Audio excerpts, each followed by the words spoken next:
Film की शुरुआत में हम देखते हैं कि कर्नल रिचर्ड एटकिंसन और लेफ्टिनेंट हेनरी जैसे बंदियों को शिविर में लाया जाता है। शिविर का माहौल बहुत ही कड़ा और दमनकारी है। जर्मन गार्ड्स कैदियों को शारीरिक और मानसिक रूप से अत्याचार करते हैं। बंदियों को लगता है कि वे यहाँ से कभी नहीं बच सकते, लेकिन कुछ कैदी हार मानने वाले नहीं थे। इस शिविर में पहले से ही कुछ अनुभवी और साहसी सैनिक मौजूद थे जो भागने के तरीकों के बारे में सोच रहे थे। इन बंदियों का मुख्य उद्देश्य किसी भी तरह से जेल से बाहर निकलना था। शिविर में कैदी हर रोज कठिन परिस्थितियों से गुजरते थे। गार्ड्स की निगरानी और जेल के नियमों से वे परेशान थे, लेकिन उन्होंने हार नहीं मानी। कुछ कैदी तो भागने की योजना बना चुके थे। उनमें से सबसे महत्वपूर्ण था सर आर्थर, जो एक चतुर और कुशल योजनाकार था, और ल्यूक, जो अपनी त्वरित सोच और साहस के लिए मशहूर था। यहाँ पर एक बहुत महत्वपूर्ण बात थी। शिविर में बंदियों के बीच एक दूसरे की मदद करने का बहुत मजबूत रिश्ता था। वे मिलकर अपनी योजना बनाते थे, एक दूसरे के लिए उपकरण जुटाते थे और सुरंग खोदने का काम शुरू करते थे। वे चाहते थे कि कम से कम कुछ लोग तो इस शिविर से बाहर निकल सकें। अब कैदी अपनी भागने की योजना बनाने में जुटे हुए थे। उन्होंने तय किया कि वे 3 सुरंगों को खोदेंगे, ताकि अगर एक सुरंग विफल हो जाए तो दूसरी से भागा जा सके। 3 सुरंगों का नाम रखा गया, आर्केड, टॉम और हेरोल्ड। सुरंग खोदने का काम रात के समय में शुरू हुआ।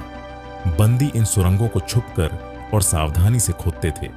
उनके पास बहुत सीमित संसाधन थे, लेकिन उन्होंने अपनी चतुराई और मेहनत से हर परिस्थिति का मुकाबला किया। सुरंगों के निर्माण के साथ साथ कैदी खुदाई के लिए विभिन्न उपकरण इकट्ठा करते थे और गार्ड्स को धोखा देने के लिए खुफिया तरीके अपनाते थे। सुरंगों के निर्माण के दौरान कई कठिनाइयां आईं, जैसे गार्ड्स की चौकसी, खराब मौसम और सीमित संसाधन। लेकिन इस सब के बावजूद कैदी अपनी योजनाओं में लगे रहे। वे सुरंग के अंदर से बाहर निकलने की तैयारी कर रहे थे। हर सुरंग को एक अलग दिशा में खोदा गया था, ताकि अगर कोई एक सुरंग पकड़ी जाती तो बाकी सुरंगों से भागने का रास्ता खुल सके। जैसे जैसे सुरंगों की खुदाई पूरी हो रही थी, कैदी अपनी उम्मीदों से और भी मजबूत होते जा रहे थे।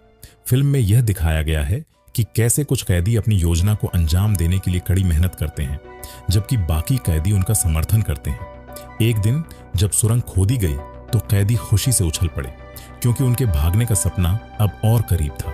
अब कैदी तय करते हैं कि वे अपनी योजना के अनुसार भागने का प्रयास करेंगे। कुछ कैदी रात के अंधेरे में सुरंग के जरिए बाहर निकलते हैं, लेकिन जैसे ही वे बाहर निकलते हैं, जर्मन गार्ड्स उनका पीछा करते हैं। कुछ कैदी पकड़े जाते हैं, लेकिन कुछ अपने साहस के बल पर बच निकलते हैं। हालांकि कई कैदी इस भागने के प्रयास में पकड़े जाते हैं और उन्हें सजा दी जाती है। लेकिन इस पूरी घटना में एक संदेश यह था कि बंदियों का आत्मविश्वास और साहस टूट नहीं सकता। उनका भागने का उद्देश्य सिर्फ अपनी स्वतंत्रता पाने का नहीं था, बल्कि यह उन्हें इस युद्ध के दमनकारी माहौल से बाहर निकालने का एक जरिया था।